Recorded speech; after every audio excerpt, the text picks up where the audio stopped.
Mi hermano, el niño de oro, usó amenazas para acostarse con mi novia y acabo de descubrir la horrorosa razón del porqué. Mi hermano ha sido el consentido, el hijo modelo desde que nació. Fue un bebé milagro con solo un 5% de probabilidades de sobrevivir. Un embarazo planeado, a diferencia de mí, que fui el accidente. A él le regalaron un coche cuando cumplió 13 años. Pero cuando me robó el dinero que gané con tanto esfuerzo cortando el pasto, miles de pesos que eran míos, y lo confronté, el castigado fui yo. Mi mamá juró que ella le había dado ese dinero, cubriéndolo como siempre. Ahora tengo 19 años y él 18. Me mudé de la casa el mismo día que cumplí la mayoría de edad. Él todavía vive gratis con mis padres, sin oficio ni beneficio.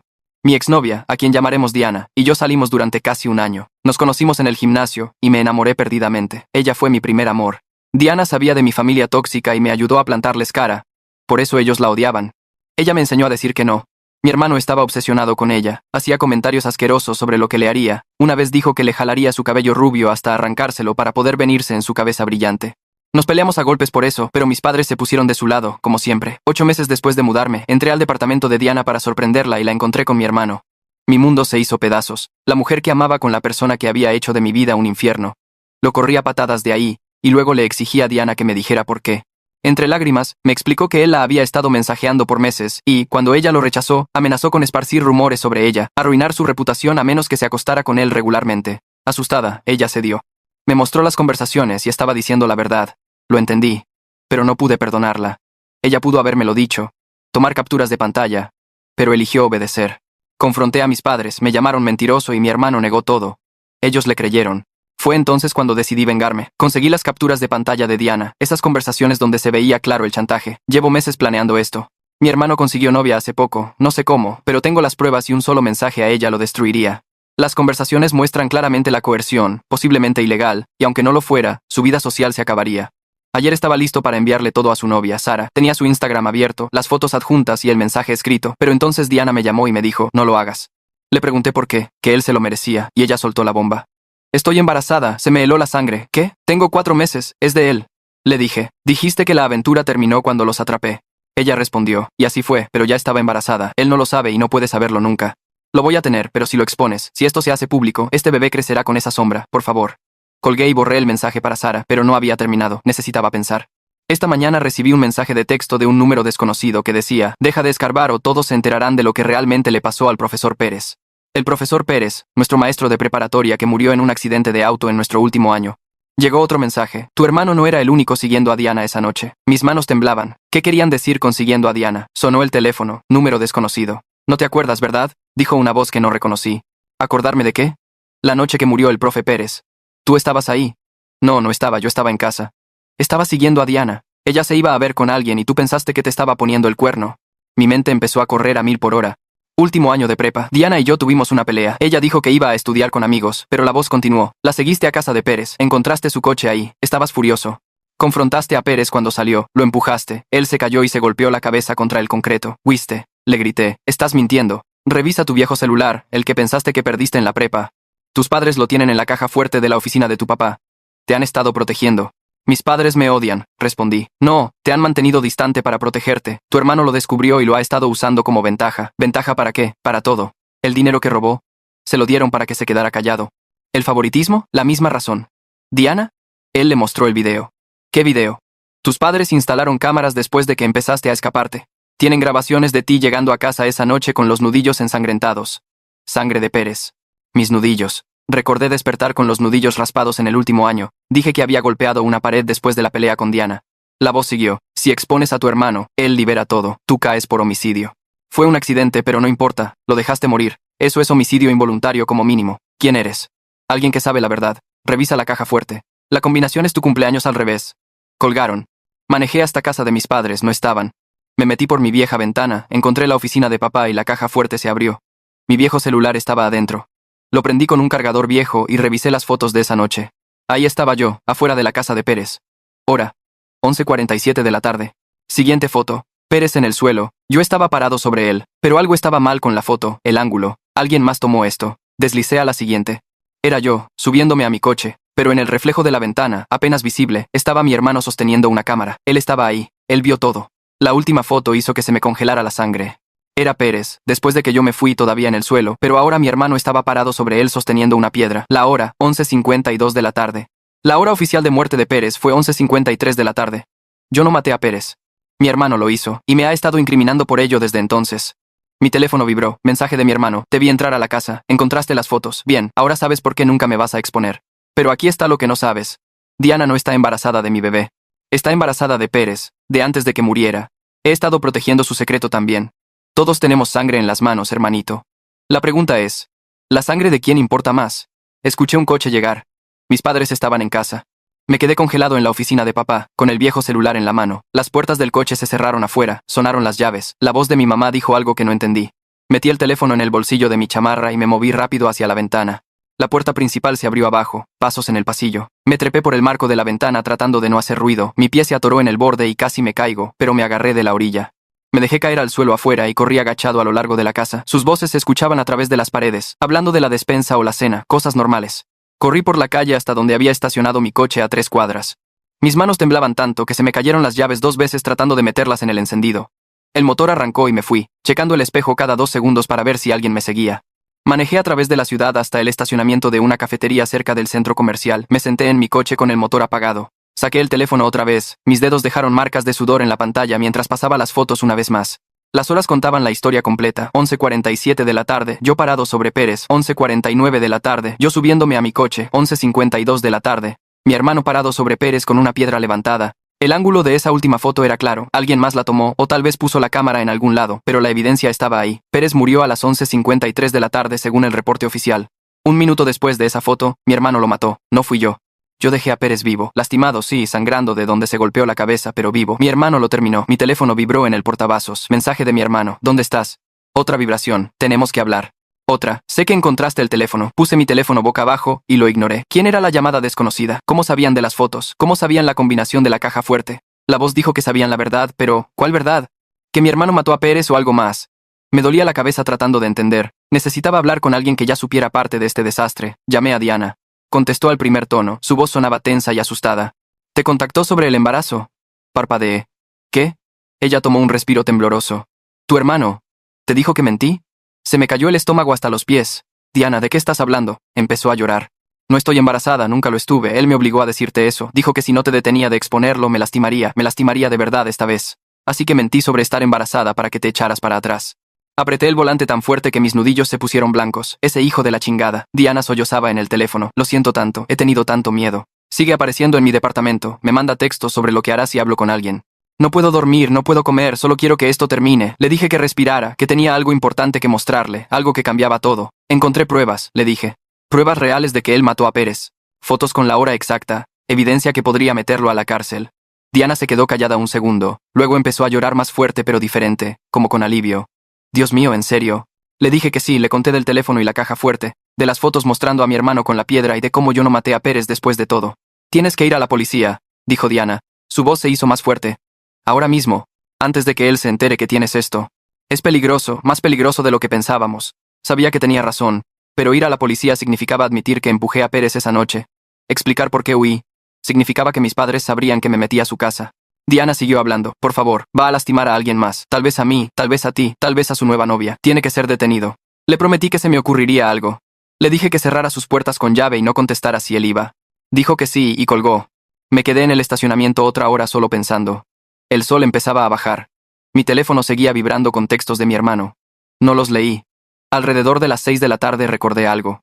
Había una tarjeta de presentación en la caja fuerte junto con el teléfono. La saqué de mi bolsillo. Licenciado Winston Valderas, abogado penalista. Un número local. Marqué. Un hombre contestó. Despacho Valderas. Pregunté si el licenciado estaba disponible. Habla él. Tomé aire. Mi nombre es... Bueno, esto es sobre el profesor Pérez. Silencio al otro lado.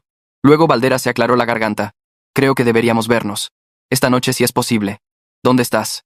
Le dije la cafetería. Dijo que estaría ahí en 20 minutos. Valderas llegó en un coche elegante, usando traje aunque ya era noche. Tenía unos 50 años, pelo canoso, cara seria. Nos sentamos en su coche en lugar de entrar. Me miró por un largo rato antes de hablar. Tú eres el hijo mayor. Asentí. ¿Cómo sabes sobre Pérez? Cruzó las manos. Tus padres vinieron a mí hace 5 años, justo después de que pasó. Tu hermano les contó lo que hizo. Querían asesoría legal. Mi corazón latía fuertísimo. ¿Qué les dijo? Valderas negó con la cabeza. No puedo compartir todo por el secreto profesional, pero puedo decirte esto. Me rehúso a ayudarles a encubrir nada. Me pagaron una iguala para mantenerme callado, pero nunca les ayudé a esconder evidencia ni a mentirle a la policía. Saqué el viejo teléfono y le mostré las fotos. Valderas estudió cada una cuidadosamente. Su mandíbula se tensó. ¿Dónde encontraste esto? Le expliqué sobre la caja fuerte, la llamada anónima, todo. Valderas me devolvió el teléfono. He estado esperando que alguien diera un paso al frente. Por 5 años. No podía éticamente revelar lo que sabía porque tus padres son mis clientes, pero si alguien más traía evidencia, si alguien más quería decir la verdad, entonces podría ayudar. Me miró. Tu hermano le confesó a tus padres que te siguió esa noche, que te vio confrontar a Pérez, que esperó hasta que te fuiste y luego él lo terminó. Les dijo que lo hizo para protegerte. Para asegurarse de que Pérez no pudiera levantar cargos en tu contra por asalto. Eso es una pendejada, dije. Lo hizo porque es un psicópata. Valderas asintió lentamente. Estoy de acuerdo, pero tus padres le creyeron, o quisieron creerle. Lo han estado protegiendo desde entonces. El favoritismo, el dinero, todo, pensaron que los estaban protegiendo a ambos. Sentí náuseas, todos esos años sintiéndome como la oveja negra, el desastre de la familia. Todas esas veces que lo eligieron a él sobre mí.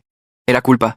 Sabían lo que era y no podían enfrentarlo. Valderas siguió hablando. Si quieres ir a la policía, te ayudaré. Pero necesitas entender algo. Tendrás que admitir la confrontación inicial. Cargos por asalto son posibles. Abandono de escena, tal vez más. Pero con estas fotos y tu cooperación, el foco cambiará a tu hermano. Él es quien cometió el homicidio. Le pregunté qué pasaría con mis padres. Valderas dijo que dependía de qué sabían y cuándo. Si ayudaron a encubrir un asesinato, podrían enfrentar cargos, pero si solo se quedaron callados por miedo o negación, eso era diferente. Lo importante, dijo, es detener a tu hermano antes de que lastime a alguien más. Por lo que me has dicho de Diana, de su comportamiento, esto no ha terminado. Gente como él no se detiene sola. Sabía que tenía razón. Miré las fotos una vez más. Mi hermano parado sobre Pérez con esa piedra. La hora probando todo. Está bien, dije. Hagámoslo. Vamos a la policía. Valderas asintió. A primera hora mañana. Esta noche vete a algún lugar seguro. No a tu departamento. No a casa de tus padres. A algún lugar donde no te pueda encontrar. Haré llamadas y agendaré una reunión con la gente correcta. Detectives que manejan casos fríos. Esto se va a poner complicado rápido, pero estás haciendo lo correcto. Me fui de la oficina de Valderas esa noche y manejé directo a un hotel al otro lado de la ciudad. Pagué en efectivo por el cuarto y apagué la ubicación de mi teléfono. Me senté en la cama mirando el viejo celular con esas fotos por horas. Cada vez que veía la hora en la foto de mi hermano sosteniendo esa piedra, se me retorcía el estómago. A la mañana siguiente me reuní con Valderas en su oficina a las 7. Tenía café listo y montones de libretas legales en blanco. Empezamos con las capturas de Diana y las amenazas de mi hermano. Valderas las organizó por fecha, imprimió cada una. Resaltó el lenguaje de coerción. Señaló frases específicas que mostraban intención, un patrón. Trabajamos hasta la hora de la comida, pidiendo sándwiches que se enfriaron mientras construíamos la línea del tiempo. Los mensajes de mi hermano a Diana empezaron 6 meses antes de que los atrapara juntos. Las amenazas escalaron gradualmente, probando sus límites. Valderas hizo notas en los márgenes sobre posibles cargos criminales más allá de lo que yo había pensado. Para la tarde teníamos 3 carpetas gruesas, una con la evidencia de Diana, una con las fotos de mi viejo teléfono y una con una línea del tiempo escrita conectando todo, mostrando cómo mi hermano manipuló a todos por años. Valderas imprimió copias extra de todo y las puso en su caja fuerte. Dijo que si algo le pasaba a los originales, teníamos respaldos. Esa noche Valderas hizo llamadas mientras yo me sentaba en su oficina tomando un café horrible de su máquina vieja. Habló en voz baja con alguien por 20 minutos, usando palabras como revisión de caso frío y nueva evidencia. Cuando colgó me dijo que la detective Herrera me vería mañana, extraoficialmente primero. Quería escuchar todo antes de hacerlo oficial. Apenas dormí esa noche, ensayando qué diría, cómo explicaría esa noche con Pérez sin sonar como un asesino yo mismo. A la mañana siguiente manejé 40 minutos a un restaurante de carretera que Valderas escogió, un lugar fuera de la ciudad donde nadie nos reconocería. La detective Herrera ya estaba ahí cuando llegué, sentada en una mesa del fondo dando la espalda a la pared. Era más joven de lo que esperaba, tal vez a mediados de sus 30, con cabello oscuro amarrado fuerte hacia atrás. Se paró cuando me acerqué y me dio la mano con un apretón que dejaba claro que no era alguien a quien pudieras mentirle. Me deslicé en el asiento frente a ella y ordenó café para los dos sin preguntar. La mesera se fue y Herrera me miró con ojos que veían demasiado. Saqué el viejo teléfono y lo puse en la mesa entre nosotros. Ella lo levantó cuidadosamente como si fuera a romperse, y la guié a través de las fotos. Estudió cada una por un largo rato, hizo zoom en la cara de mi hermano en el reflejo, en la piedra en su mano, checó las horas múltiples veces.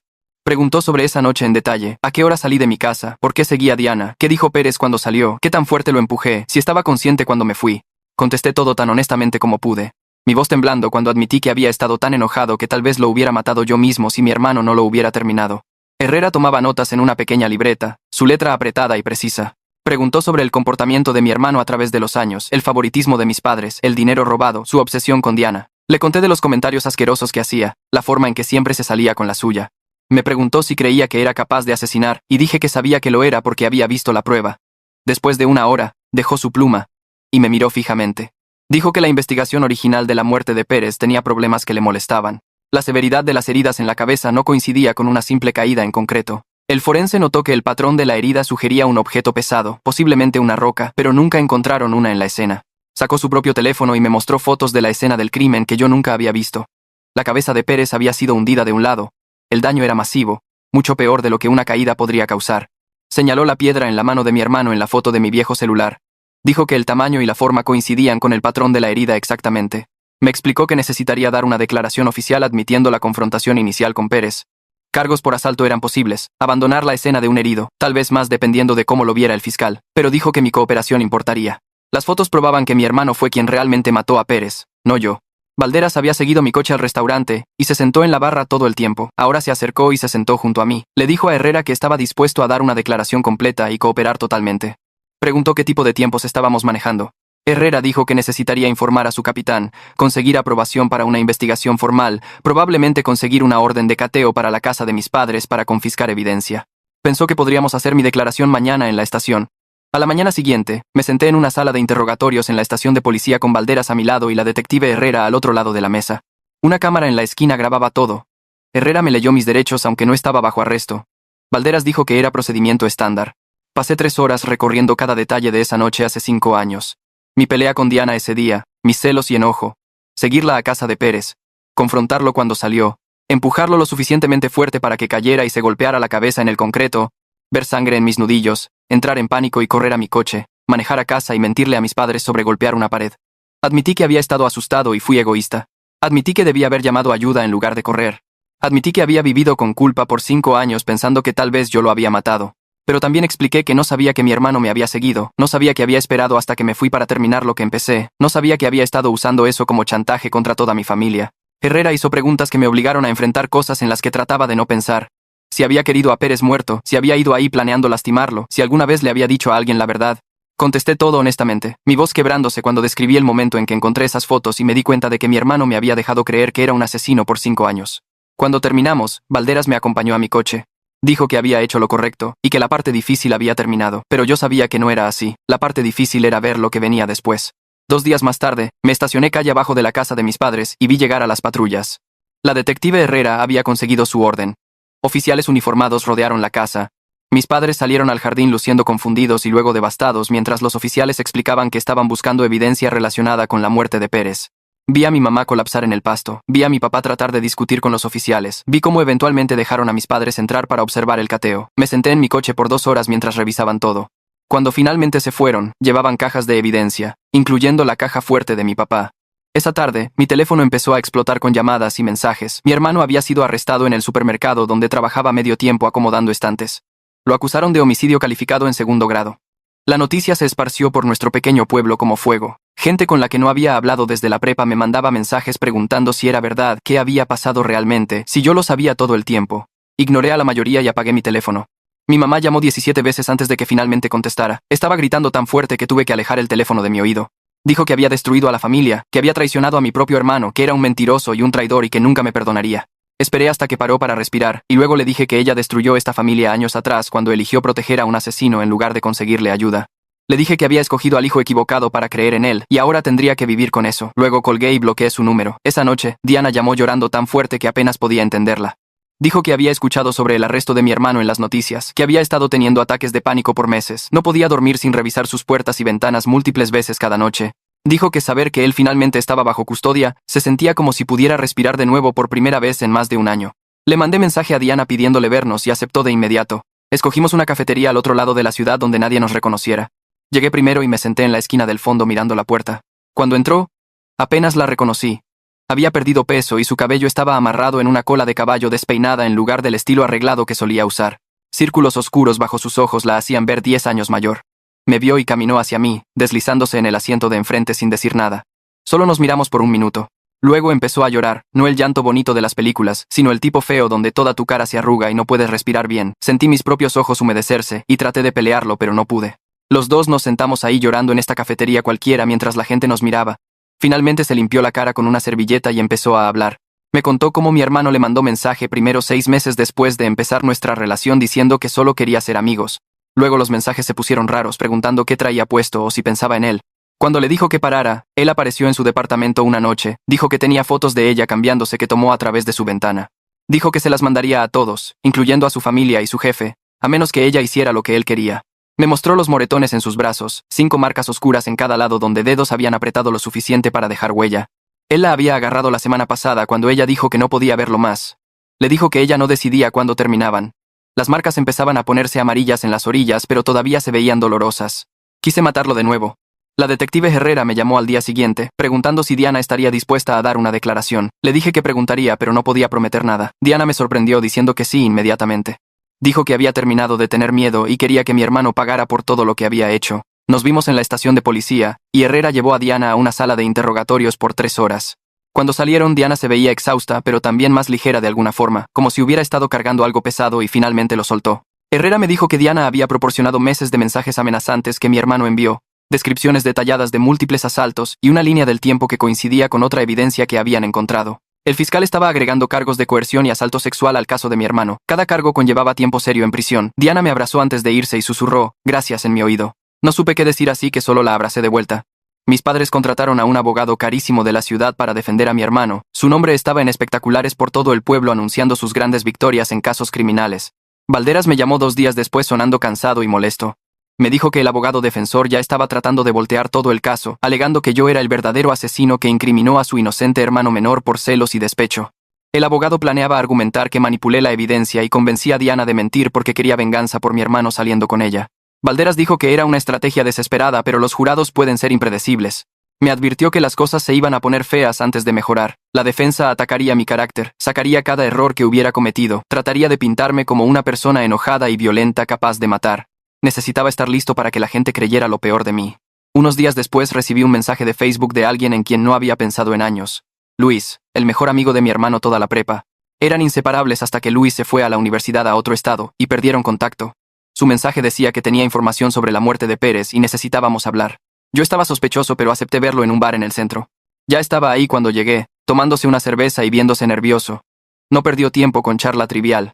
Me dijo que la semana después de que murió Pérez, mi hermano había alardeado con él sobre terminar lo que yo empecé. Luis pensó que solo estaba haciéndose el rudo sobre una pelea, como hacen los chavos cuando quieren sonar peligrosos. Mi hermano dijo que Pérez se merecía lo que le pasó por meterse con su familia. En ese momento Luis pensó que significaba que Pérez nos había dado una mala calificación o algo así. Nunca lo conectó con la muerte del maestro hasta que vio las noticias sobre el arresto de mi hermano. Ahora todos esos comentarios raros tenían un sentido horrible. Luis se sentía culpable por no decir algo antes, pero genuinamente pensó que era solo mi hermano siendo dramático. Me contó otras cosas también, cosas que mostraban un patrón. Mi hermano había matado al gato de un vecino en la secundaria y se rió de eso. Había golpeado a un niño en la escuela tan feo que el niño necesitó puntadas y mis padres le pagaron a la familia para no levantar cargos. Había amenazado a una chica que lo rechazó en una fiesta, siguiéndola a casa y dejando flores muertas en su puerta por semanas. Luis dijo que siempre supo que algo estaba mal con mi hermano, pero su amistad y lealtad le impidieron ver qué tan malo era realmente. Preguntó si quería que hablara con la policía. Dije que sí, y le di el número de la detective Herrera. Él le llamó ahí mismo desde el bar y agendó una cita para dar una declaración oficial. Cuando nos fuimos se disculpó por no hablar antes, y le dije que estaba hablando ahora, y eso era lo que importaba. La oficina del forense llamó a Valderas una semana después con nuevos hallazgos. Habían revisado el reporte de autopsia original de Pérez con la nueva evidencia de las fotos. El golpe fatal en la cabeza de Pérez vino de una roca que coincidía con la de la foto de mi hermano. El patrón de la herida en profundidad probaba que fue entregado con fuerza significativa al menos 5 minutos después de las heridas iniciales de su caída. La línea del tiempo era clara. Yo empujé a Pérez. Él cayó y se golpeó la cabeza. Yo me fui. 5 minutos después mi hermano llegó y terminó de matarlo con la piedra. El reporte del forense probaba que yo ya me había ido cuando el golpe mortal sucedió. Mi confrontación inicial causó heridas, pero no la muerte. Las acciones de mi hermano causaron la muerte. La distinción importaba legalmente y me importaba a mí, aunque todavía me sentía culpable por empezar todo el asunto. Valderas agendó una reunión con el fiscal para repasar todo. Nos vimos en la oficina de la fiscalía en una sala de conferencias con luces fluorescentes horribles que hacían ver a todos enfermos. La fiscal era una mujer en sus 40 que parecía que no había dormido en días. Puso toda la evidencia en la mesa, las fotos, el reporte del forense, la declaración de Diana, el testimonio de Luis. Me dijo que no iban a levantar cargos contra mí por la confrontación inicial con Pérez. Mi cooperación con la investigación y la clara evidencia de que no causé la muerte de Pérez significaba que me tratarían como testigo en lugar de sospechoso. Ella dijo que tendría que testificar en el juicio de mi hermano y la defensa trataría de destruirme en el estrado. Necesitaba estar preparado para eso, pero no iba a ir a la cárcel. El alivio me pegó tan fuerte que casi vomito ahí mismo en la sala de conferencias. Valderas puso su mano en mi hombro y me dijo que respirara. La fiscal dijo que mi hermano estaba viendo tiempo serio por homicidio más los cargos adicionales relacionados con Diana.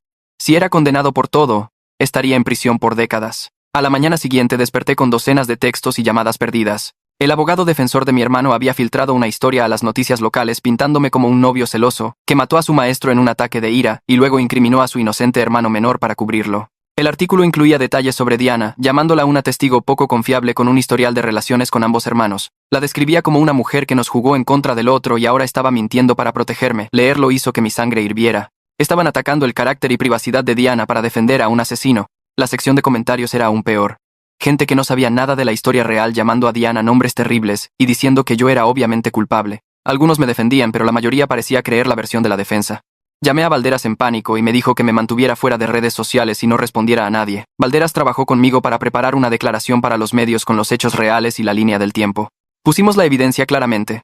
Las fotos con la hora, los hallazgos del forense, la documentación de Diana de la coerción y asalto. Explicamos que yo había cooperado totalmente con la policía y el fiscal me había descartado como sospechoso.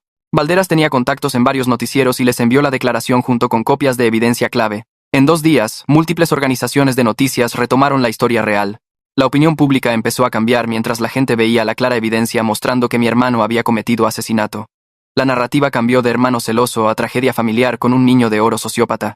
Las secciones de comentarios se llenaron de gente disculpándose por sacar conclusiones y expresando simpatía por lo que Diana y yo habíamos pasado. No deshizo el daño, pero ayudó. Mi jefe me llamó a su oficina un viernes por la tarde, sabía lo que venía antes de que dijera nada. Me dijo que la atención de los medios estaba afectando su negocio, clientes haciendo preguntas y empleados chismeando en lugar de trabajar. Dijo que tenía que dejarme ir. Pregunté si esto era legal y dijo que había consultado con su abogado y sí, podía terminarme por razones no relacionadas a mi desempeño laboral. La injusticia de eso me quemó en el pecho, pero solo asentí y limpié mi casillero. Valderas llamó esa noche para ver cómo estaba y le conté sobre perder mi trabajo. Se quedó callado un minuto, luego dijo que probablemente podría demandar por despido injustificado una vez que todo se calmara. Conocía a un abogado laboral que tomaría el caso. Por ahora solo necesitaba enfocarme en pasar el juicio. Solicité el seguro de desempleo y empecé a buscar trabajo nuevo, tratando de no pensar en cómo mi hermano se las había arreglado para arruinar incluso esta parte de mi vida desde dentro de una celda. Diana y yo empezamos a vernos en una cafetería los miércoles por la mañana antes de que ella tuviera clase. La primera vez se sintió raro sentarnos uno frente al otro después de todo lo que pasó. Ella pidió un latte de vainilla y yo café negro.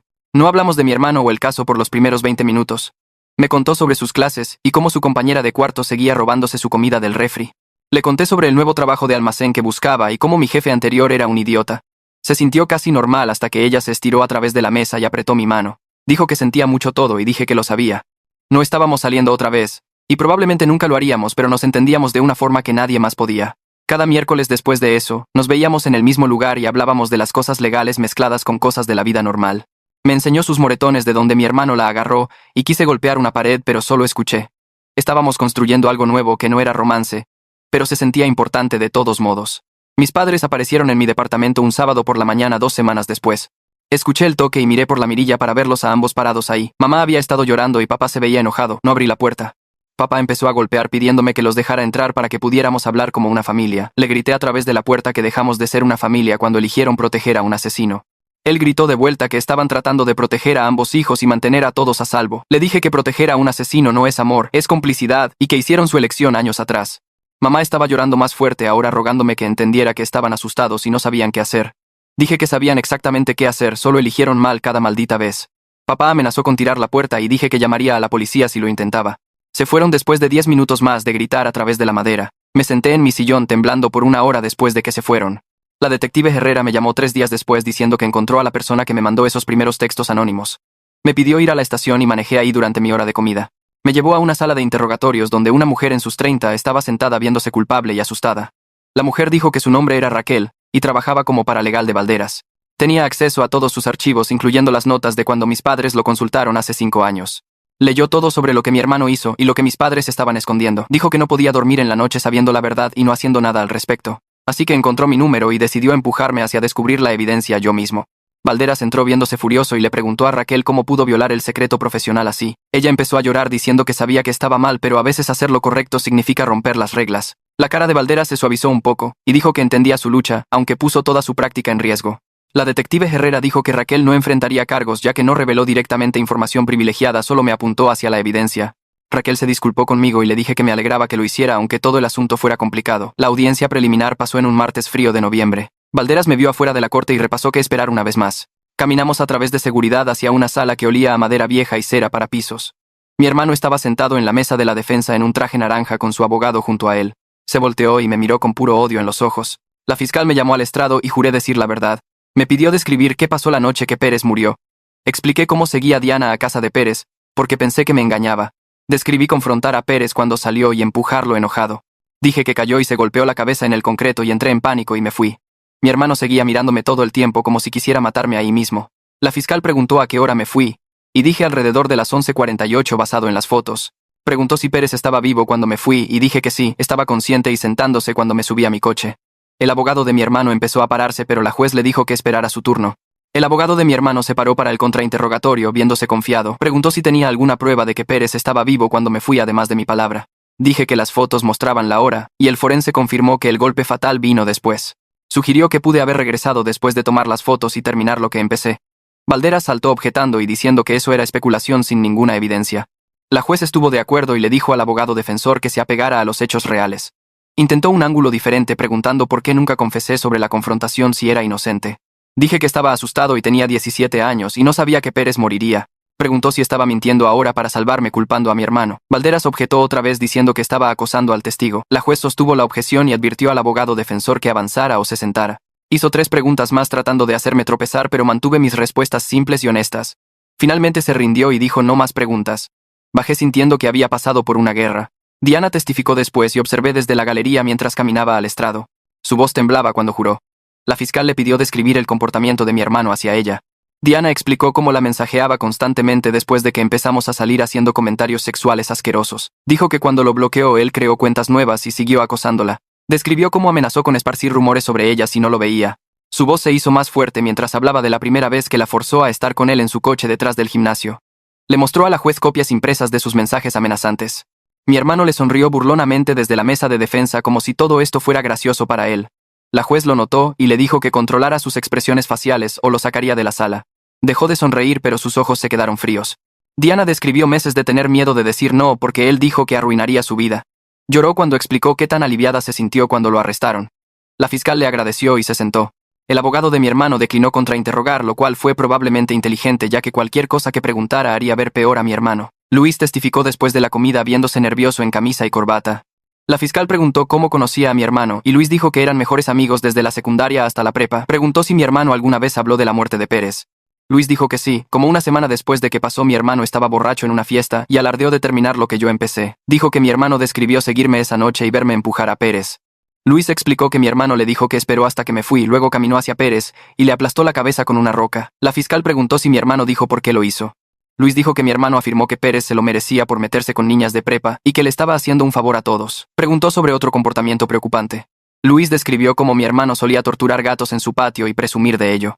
Habló de la obsesión de mi hermano con Diana y cómo dijo que la tendría de una forma u otra. Mencionó a mi hermano robando tiendas y culpando a otros niños que se metían en problemas por ello. La fiscalía pasó una hora construyendo una imagen de alguien que disfrutaba lastimar a otros y no sentía culpa. Para el final incluso el abogado de mi hermano se veía incómodo. La juez tomó un descanso de 15 minutos, luego regresó para anunciar su decisión. Dijo que basado en la evidencia presentada incluyendo la línea del tiempo fotográfica, los hallazgos del forense y testimonio de testigos, había suficiente evidencia para juicio en todos los cargos.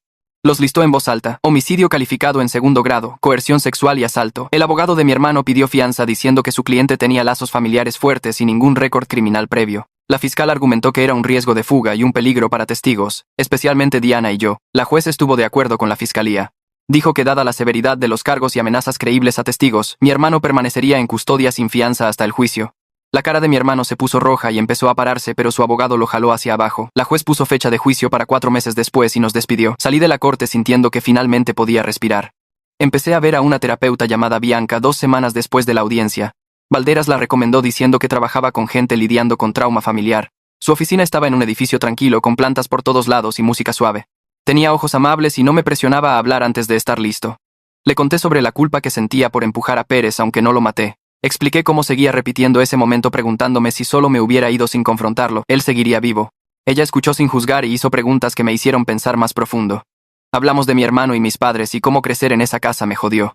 Dijo que el trauma cambia cómo funcionan nuestros cerebros y yo había estado viviendo en modo supervivencia toda mi infancia.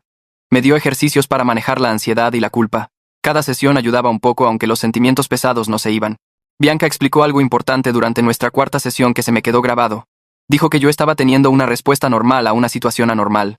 Me dijo que la culpa que sentía por empujar a Pérez era separada de la responsabilidad por su muerte. Tomé una mala decisión enojado, pero mi hermano tomó una decisión malvada de asesinar a alguien. Dijo que yo no causé la muerte de Pérez confrontándolo más de lo que Pérez causó su propia muerte saliendo afuera. Mi hermano eligió matarlo, y esa elección pertenecía a mi hermano solamente. La distinción tenía sentido en mi cabeza, pero mi corazón todavía se sentía pesado con ello. Dijo que eso estaba bien también, y los sentimientos no siguen la lógica, seguiríamos trabajando en ello juntos. Salí de su oficina ese día sintiéndome un poquito más ligero, aunque sabía que la culpa probablemente nunca desaparecería por completo. 3 semanas después de mi cuarta sesión con Bianca, Valderas llamó y dijo que mi mamá quería vernos. Preguntó si consideraría ir a su oficina donde él pudiera estar ahí como una persona neutral entre nosotros. Me senté en mi sillón mirando mi teléfono después de colgar tratando de decidir si podía manejar estar en el mismo cuarto que ella.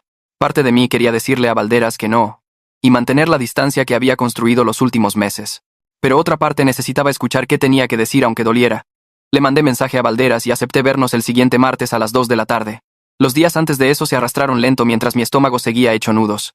Apenas dormí el lunes en la noche, corriendo posibles conversaciones en mi cabeza y tratando de prepararme para lo que fuera que ella dijera. El martes en la tarde manejé al edificio de oficinas de Valderas en el centro y me estacioné atrás. Mis manos temblaban mientras caminaba por el lobby y tomaba el elevador al 3er piso. La recepcionista sonrió y me dijo que pasara directo a la sala de conferencias.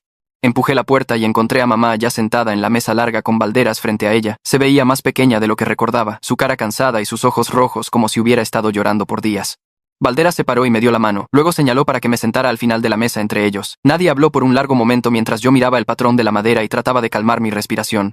Mamá rompió el silencio primero. Su voz salió temblorosa y rota mientras empezaba a disculparse por todo lo que había hecho a través de los años.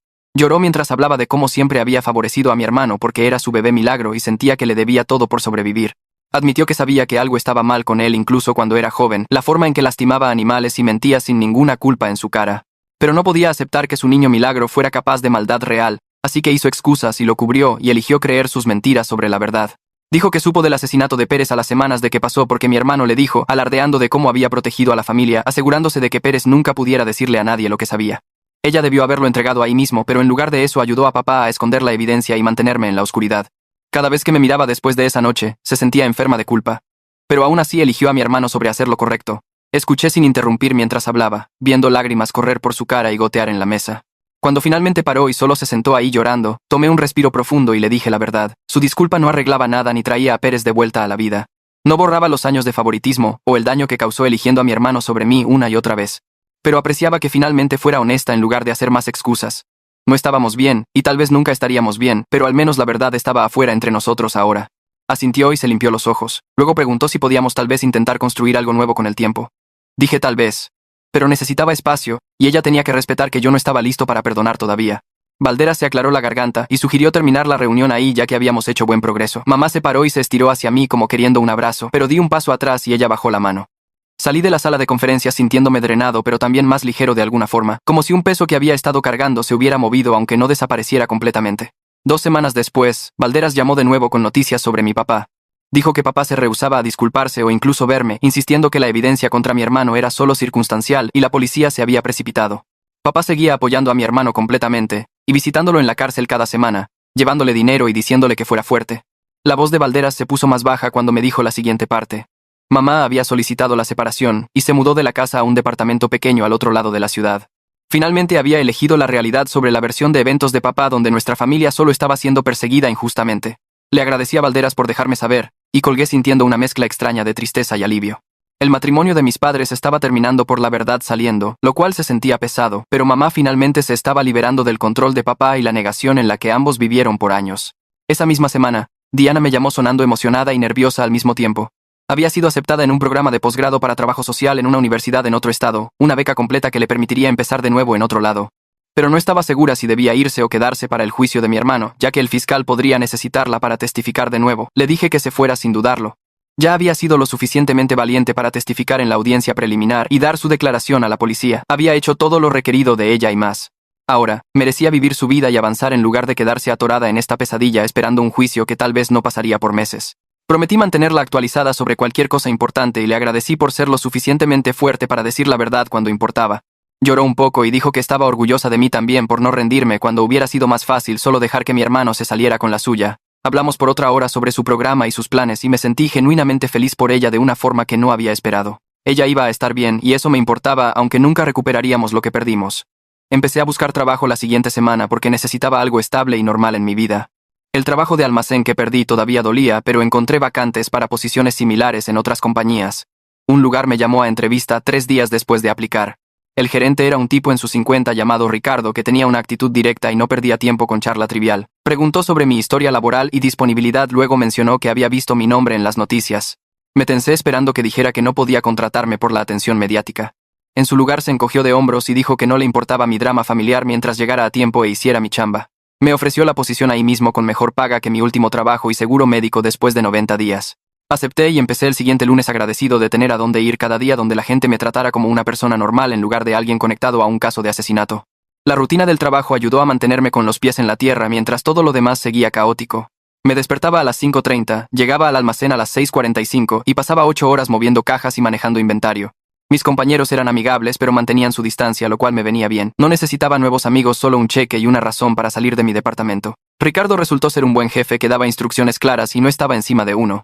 Checó conmigo después de mi primera semana para asegurarse de que me estaba adaptando bien y luego me dejó solo para trabajar. El trabajo físico ayudaba a quemar algo de la ansiedad que se había estado construyendo en mi pecho por meses.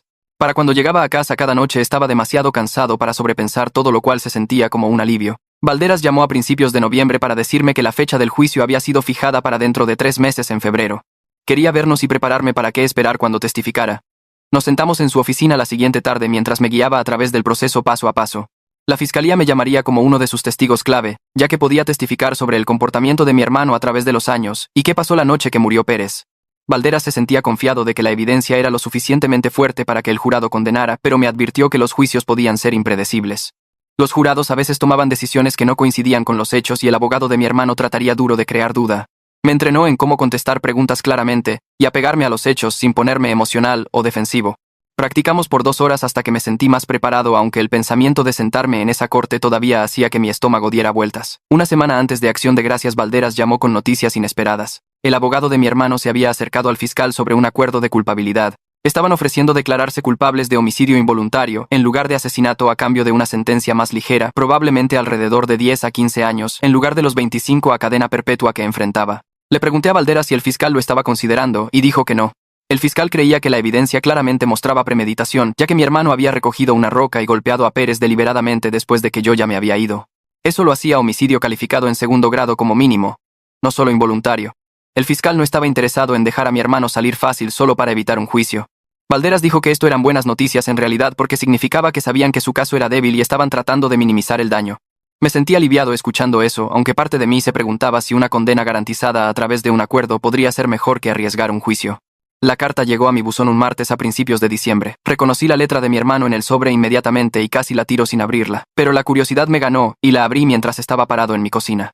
La carta era de 2 páginas escrita en su letra limpia que siempre se veía demasiado cuidadosa y controlada. Decía que sentía todo lo que había pasado y entendía por qué fui a la policía. Afirmaba que había estado viviendo con culpa sobre Pérez por años, y parte de él estaba aliviado de que la verdad finalmente saliera.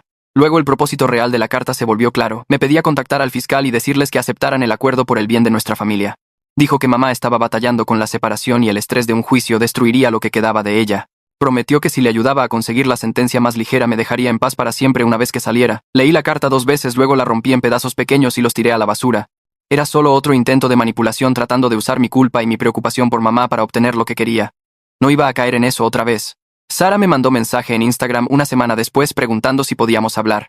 Miré el mensaje por un rato antes de responder, no seguro si quería involucrarme con la novia de mi hermano, pero ella merecía saber la verdad sobre con quién había estado saliendo, así que acepté verla para un café. Nos sentamos en una mesa de esquina en un lugar del centro mientras ella retorcía su servilleta entre sus manos y me pedía que le contara todo. Saqué mi teléfono y le mostré las capturas de los mensajes de mi hermano a Diana, las amenazas y la coerción. Luego le mostré las fotos de esa noche, las que probaban que él mató a Pérez. Su cara se puso pálida y luego roja mientras pasaba todo, sus manos empezando a temblar. Me miró con lágrimas en los ojos y preguntó cómo pudo haber sido tan estúpida. Le dije que no era estúpida, mi hermano solo era bueno escondiendo quién era realmente. Había engañado a nuestra familia entera por años, haciéndonos creer a todos que era algo que no era. Sara siguió llorando mientras yo me sentaba frente a ella en la cafetería, viéndola despedazar una servilleta en pedacitos. Me contó sobre la vez que mi hermano le agarró la muñeca, tan fuerte que dejó marcas cuando ella dijo que quería irse temprano a casa.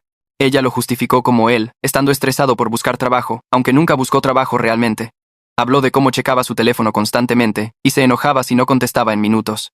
Dijo que él le decía qué ponerse cuando salían y se enojaba si otros tipos la miraban. Ella pensó que solo era protector y le importaba su seguridad. La servilleta estaba completamente destrozada para cuando terminó de hablar.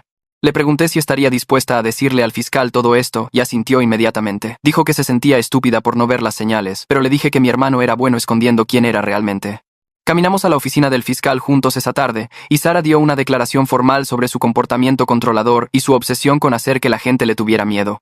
El fiscal tomó notas por más de una hora, mientras Sara describía incidente tras incidente de manipulación emocional y amenazas. Valderas me llamó 2 días antes de que el juicio empezara para prepararme para lo que venía.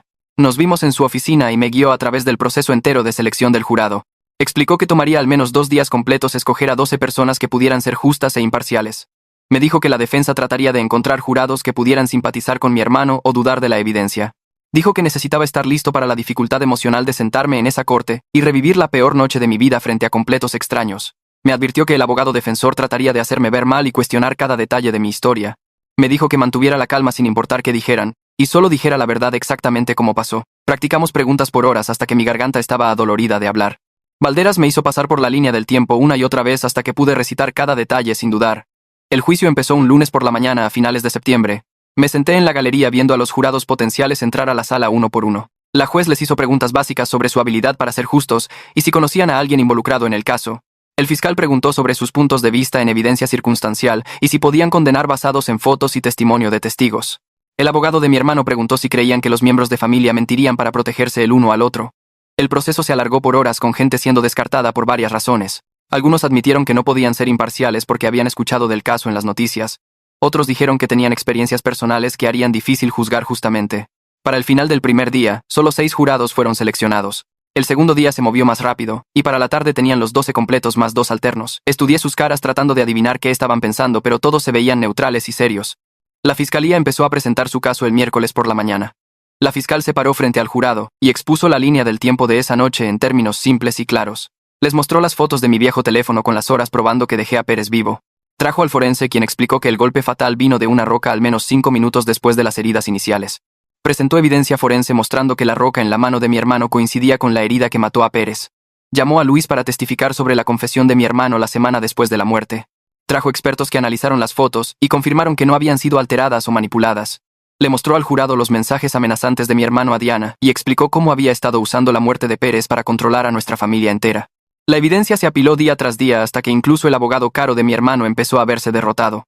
Observé al jurado tomar notas y estudiar las fotos con expresiones serias. Varios de ellos miraron a mi hermano con obvio disgusto cuando la fiscal mostró fotos de los moretones de Diana. Testifiqué en el 5º día de juicio y duró desde las 9 de la mañana hasta casi las 5 de la tarde. La fiscal me pidió empezar desde el principio, así que hablé de conocer a Diana en el gimnasio y enamorarme de ella. Describí la obsesión de mi hermano con ella y los comentarios asquerosos que hacía. Expliqué la pelea que tuvimos después de que los atrapé juntos y cómo Diana me mostró los mensajes amenazantes. Luego tuve que recorrer esa noche con Pérez admitiendo que seguía a Diana porque pensé que me engañaba. Les conté sobre confrontar a Pérez y empujarlo en mi ataque de celos. Describí correr a casa y despertar con nudillos raspados. Expliqué encontrar el teléfono años después y ver las fotos que probaban que mi hermano lo mató. El jurado escuchó cada palabra sin apartar la mirada.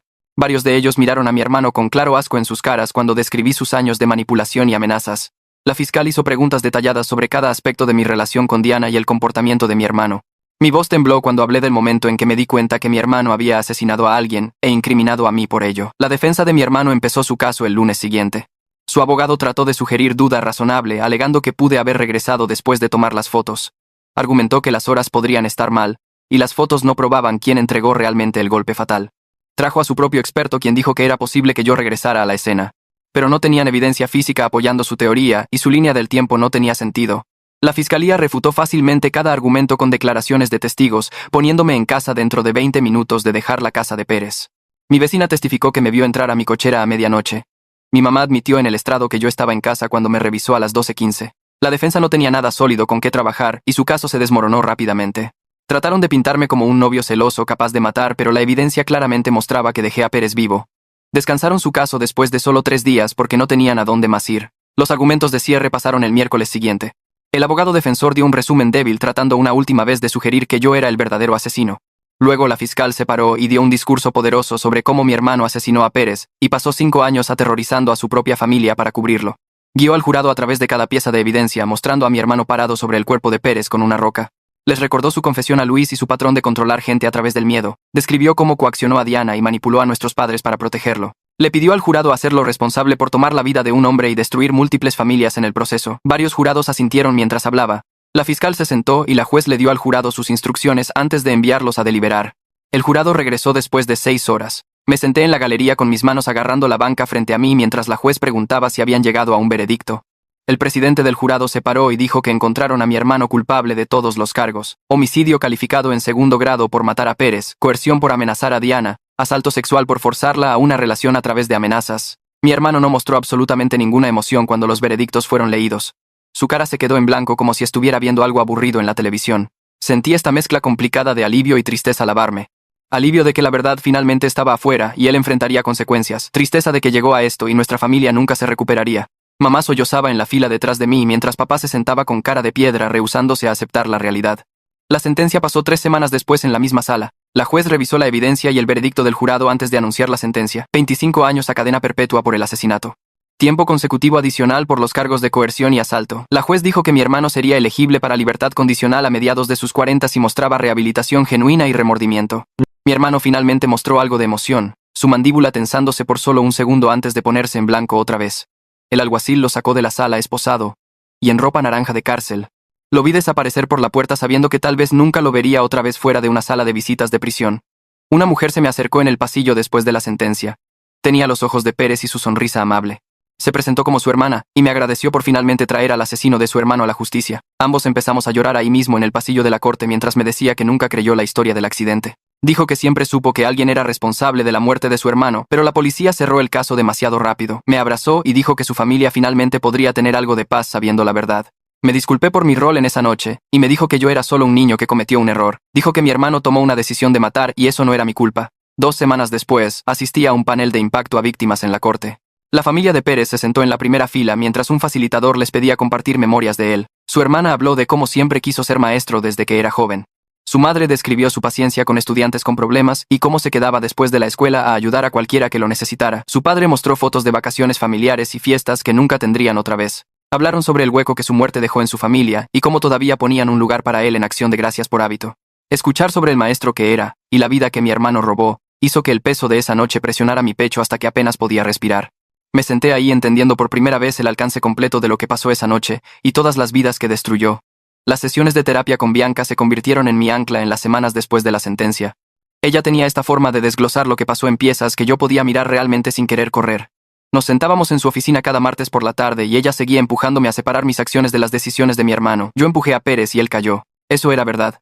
Yo poseía esa parte completamente. Pero lo dejé respirando y vivo en ese concreto. Mi hermano tomó la decisión de recoger una piedra y terminar lo que yo accidentalmente había empezado. Bianca sacó un pizarrón, una sesión y dibujó una línea del tiempo con 2 ramas. Una rama mostraba mi acción y dónde terminó, la otra mostraba la decisión de mi hermano de cometer asesinato. Me hizo trazar cada rama con mi dedo y decir en voz alta de qué era responsable yo versus qué eligió hacer él. El ejercicio se sintió estúpido al principio, pero algo hizo clic cuando llegué al final de mi rama y vi que tan lejos estaba de la rama del asesinato. Yo causé una herida por enojo y estupidez. Él causó una muerte por maldad calculada. La distinción importaba aunque la culpa todavía se sentaba pesada en mi pecho. Bianca me dijo que aceptar responsabilidad por el asalto mientras reconocía que no facilité el asesinato era la única forma de avanzar. Algunas noches todavía despertaba viendo a Pérez en el suelo, pero ahora podía separar esa imagen de la imagen de mi hermano parado sobre él con la piedra. Las pesadillas no pararon, pero cambiaron de forma a algo que podía cargar. Mamá me llamó 6 semanas después de la sentencia y preguntó si podíamos vernos para un café. Su voz sonaba diferente, más pequeña de alguna forma, como si se hubiera encogido dentro de sí misma. Nos vimos en un restaurante a medio camino entre su nuevo departamento y mi lugar. Se había mudado de la casa 2 semanas antes, y papá estaba viviendo ahí solo rehusándose a hablar con cualquiera de nosotros. Se veía cansada de una forma que iba más profundo que solo falta de sueño. Me dijo que había empezado a ver a un terapeuta 3 veces a la semana para trabajar a través de todo lo que había permitido y negado por años. Lloró mientras explicaba cómo se había convencido a sí misma de que proteger a mi hermano era lo mismo que amarlo cuando realmente solo había estado alimentando sus peores partes. No supe qué decir, así que solo escuché mientras hablaba de los patrones que estaba tratando de romper y la culpa que cargaba por elegir sus mentiras sobre mi verdad. Antes de irnos, preguntó si podíamos intentar cenar una vez al mes. Nada grande, solo una oportunidad de reconstruir algo honesto entre nosotros. Acepté, aunque parte de mí quería decir que no. Empezamos a vernos el primer miércoles de cada mes en diferentes restaurantes por la ciudad. Las conversaciones eran incómodas al principio, ambos bailando alrededor de las cosas enormes de las que no podíamos hablar todavía. Pero lentamente encontramos nuestro camino a la honestidad. Ella dejó de hacer excusas por el pasado y yo dejé de castigarla por ello en cada oración. La relación que estábamos construyendo no se parecía en nada al desastre tóxico de mi infancia, y eso hacía que valiera la pena la incomodidad. Las cartas de papá empezaron a llegar a mi buzón como 3 meses después de que el juicio terminó. La primera era de 8 páginas de él insistiendo que mi hermano era inocente y yo era un traidor que destruyó la familia. Me llamó mentiroso y dijo que había fabricado evidencia porque estaba celoso del éxito de mi hermano. La leí una vez y sentí mis manos temblando de enojo por qué tan profunda corría su negación. La segunda carta llegó 2 semanas después. Misma cosa, pero más enojado. Me culpó porque mamá lo dejara y dijo que había envenenado su mente contra su propio hijo. Para la cuarta carta estaba haciendo amenazas vagas sobre cómo me arrepentiría de volverme contra mi sangre. Dejé de leerlas después de eso, pero guardé cada una en una carpeta en el cajón de mi escritorio. Valderas me dijo que documentara todo en caso de que papá escalara de cartas enojadas a acoso real. Mamá dijo que estaba perdiendo la cabeza en esa casa vacía con nada más que sus delirios para hacerle compañía. Parte de mí se sentía mal por él, pero mayormente solo me sentía aliviado de que estuviera lejos de mí. Cambié mis cerraduras y me aseguré de que mi rentero supiera no dejarlo entrar al edificio. Las cartas siguieron llegando cada pocas semanas. Mismo sobre, misma letra, mismo rechazo a aceptar la realidad. Agregué cada una a la carpeta sin abrirlas. Tal vez algún día las leería y sentiría algo más que lástima exhausta, pero ese día no había llegado todavía. Y Diana apareció en mi departamento durante sus vacaciones de primavera en marzo. Abrí la puerta y ahí estaba con su cabello más corto y una confianza en sus ojos que no había estado ahí antes. Pasamos todo el fin de semana hablando de todo lo que pasó y cómo ambos habíamos cambiado desde esa noche que la atrapé con mi hermano. Me contó sobre el posgrado y su investigación y cómo la terapia le había ayudado a procesar la coerción y el asalto. Le conté sobre el juicio y mi trabajo, y el trabajo lento de reconstruir una relación con mamá. Pedimos pizza y nos quedamos despiertos tarde como solíamos hacer, excepto que ahora podíamos ser realmente honestos el uno con el otro. Admitió que había estado aterrorizada de mí por meses después de que me enteré, asustada de que la odiara por siempre por no decirme lo que mi hermano estaba haciendo. Admití que la había odiado por un tiempo, pero ahora solo me sentía triste por todas las formas en que mi hermano nos había dañado a ambos. Hablamos de nuestra relación y ambos estuvimos de acuerdo en que funcionábamos mucho mejor como amigos que como pareja. Las cosas románticas siempre habían estado complicadas por mi drama familiar y su miedo a mi hermano. Pero como amigos podíamos vernos claramente sin todo ese peso. Estaba genuinamente feliz escuchando sobre su éxito en la escuela y la vida que estaba construyendo lejos de este pueblo. Cuando se fue el domingo en la noche nos abrazamos en la puerta y prometimos mantenernos en contacto. Ella mantuvo esa promesa, mandándome actualizaciones sobre su investigación y preguntando sobre mi vida. Tenerla como una amiga real en lugar de un amor perdido se sentía correcto de una forma que nuestra relación nunca tuvo. Mi jefe me llamó a su oficina 6 meses después de que el juicio terminó. Figuré que me iban a despedir porque el almacén había estado raro sobre todo el asunto del juicio de asesinato aunque yo solo fuera testigo. En su lugar me dijo que me estaban promoviendo a supervisor y dándome un aumento. Dijo que respetaba cómo había manejado una situación imposible con integridad y que ese tipo de carácter era raro. La validación me pegó más fuerte de lo que esperaba. Este era alguien fuera de todo el desastre que veía lo que había hecho, y lo respetaba en lugar de juzgarme por los crímenes de mi familia. Le agradecí y traté de no mostrar cuánto significaba, pero mi voz se quebró un poquito de todos modos. La nueva posición venía con responsabilidades reales y gente reportándome. Lo tomé en serio llegando temprano y quedándome tarde para aprender todo lo que podía. El trabajo se convirtió en algo en lo que era bueno. Algo que podía controlar cuando todo lo demás en mi vida había sido caos. Mis compañeros empezaron a tratarme diferente también, no como el tipo de ese juicio de asesinato, sino como alguien que se había ganado su lugar. El cheque era mejor, y el trabajo era más duro, pero amaba tener algo que era mío, algo que había construido a través de mi propio esfuerzo en lugar de heredar a través de dinámicas familiares tóxicas. Valderas empezó a llamarme cada pocas semanas para ver cómo estaba después de que el juicio terminó. Esas llamadas se convirtieron en comidas mensuales en este restaurante cerca de su oficina donde hablábamos de mi futuro y qué quería hacer con mi vida. Me empujó a pensar en la universidad ahora que no estaba manteniendo la disfunción de mi familia o ahogándome en su drama. Siempre había asumido que la universidad no era para mí porque apenas me gradué de la prepa mientras lidiaba con el caos de mi hermano.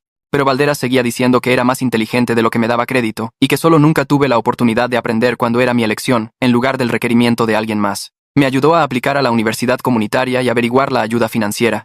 Empecé a tomar clases nocturnas en otoño, solo 2 cursos para empezar, inglés básico e introducción a la psicología. Resultó que realmente amaba aprender cuando podía escoger qué estudiaba y cuando nadie estaba saboteando mi tarea o robando mis libros. La clase de psicología especialmente me atrapó porque de repente todos los patrones tóxicos de mi infancia tenían nombres y explicaciones.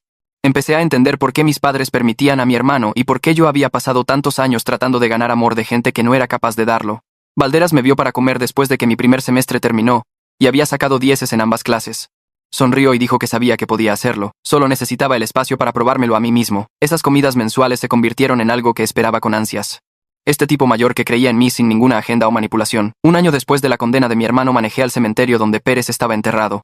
Lo había evitado por 12 meses porque no sabía qué decir o si siquiera tenía el derecho de aparecer ahí. Pero Bianca seguía empujándome a encontrar alguna forma de reconocer mi rol en lo que pasó, aunque no pudiera arreglarlo. Compré flores en el súper y escribí una nota en una tarjeta disculpándome por mi parte en los eventos que llevaron a su muerte. Las palabras se sentían pequeñas e inútiles, pero las escribí de todos modos. Su tumba estaba en la esquina trasera bajo un árbol con una lápida simple que listaba su nombre y fechas y la palabra maestro abajo. Me paré ahí por un largo rato solo mirándola y pensando en el hombre que apenas conocí pero cuya muerte había moldeado 5 años de mi vida. Puse las flores y metí la tarjeta debajo de ellas aunque sabía que la lluvia la destruiría eventualmente. El gesto no borraba lo que pasó ni lo traía de vuelta, pero me ayudó a aceptar mi parte en esa noche. No era el asesino, pero no era inocente tampoco. Podía vivir con esa verdad ahora de una forma que no podía hace un año. Me senté en el pasto junto a su tumba y le dije en voz alta que lo sentía, que había sido un niño estúpido y enojado que tomó una decisión terrible. Le dije que mi hermano estaba en prisión y lo estaría por un largo tiempo. Luego me senté callado por un rato antes de levantarme y caminar de regreso a mi coche. Estoy construyendo una vida ahora basada en honestidad y responsabilidad en lugar de los patrones tóxicos en los que crecí nadando. El pasado todavía duele cuando me permito pensar en él demasiado tiempo. Todos los años de favoritismo y manipulación y mentiras. Pero estoy orgulloso de elegir la verdad sobre la lealtad familiar cuando más importaba, aunque esa elección me costara a mi padre y mi hermano. Mamá y yo cenamos cada mes, y estamos sanando lentamente algo entre nosotros que podría eventualmente verse como una relación real. Tengo amigos genuinos ahora que conocen mi historia completa. Gente del trabajo y la escuela que han escuchado todo el desastre y se quedaron de todos modos. Bianca sigue diciéndome que estoy creando el tipo de persona que quiero ser en lugar de quedarme como el niño dañado que mi familia trató de hacer de mí. Algunos días le creo más que otros. Estoy tomando 4 clases el siguiente semestre y Valderas piensa que debería considerar la escuela de leyes eventualmente. Diana me manda fotos de sus viajes de investigación y pregunta sobre mis clases. Mi departamento es pequeño, pero es mío y nadie me está robando o haciéndome luz de gas sobre lo que sé que es verdad. Las pesadillas sobre Pérez todavía vienen a veces, pero menos seguido ahora. Visito su tumba cada pocos meses y dejo flores sin la culpa aplastante que solía seguirme a todos lados. Mi hermano estará en prisión hasta que sea de mediana edad si es que sale alguna vez. Papá vive solo en esa casa todavía escribiendo sus cartas enojadas que no leo. Y yo estoy aquí, con 20 años, tomando clases de universidad y trabajando en un empleo en el que soy bueno y construyendo algo honesto de entre los escombros. No es la vida que imaginé cuando era más joven, pero es mía y me gané cada pieza de ella rehusándome a seguir mintiendo por gente que nunca mereció mi protección.